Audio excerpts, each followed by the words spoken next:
Guys आज mummy आणि मी बनवणार आहे वडापाव आणि आम्ही तुम्हाला रेसिपी सांगणार आहे, तुम्ही तुमच्या घरी बनवा. चीज क्रिस्पी वडापाव बनवणार आहे ना अम्मा? सांग इकडे सांग. गाईज माझ्या मम्मीने मला एका ब्लॉग मध्ये इग्नोर केलं होतं. पहिल्यांदा तुम्ही हे बनवून घ्या वडापावचं वडा. आणि मम्मी हे काय सांग? पाव. मम्मा तर पाव नाहीये.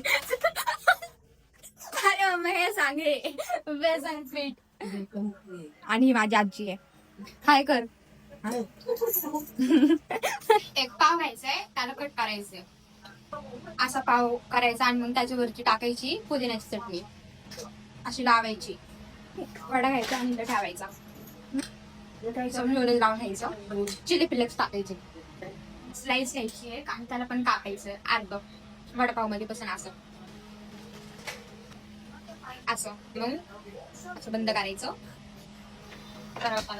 थांबा दाखवते तुम्हाला पुढचं. असं चढून घ्या तुम्ही पण आणि मग त्याला थोडंसं असं गरम होऊ द्या. मग ते चीज पण असं मेल्ट होतं त्याच्यामध्ये. हे बघा इकडे तर आपण बनतोय. बेसन पीठ मध्ये असं टाकायचं त्याला. तो ब्रेडचा चुरा आहे त्याच्यामध्ये टाकायचं मिक्स करून.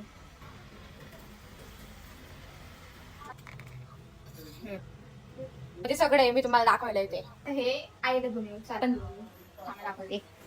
हे वालं 2 असे साधे वडापाव तळते मम्मी. आमची मम्मी जेवण छान बनवते है ना मम्मा? तिकडे बघ ना. गाईज मम्मीला असतीये. गाईज वडापावचा ब्लॉग तिकडेच संपला आणि हा दुसरा ब्लॉग चालू होतोय. तुम्ही नसन बघितला वडापावचा ब्लॉग तर जाऊन बघा. टाटा.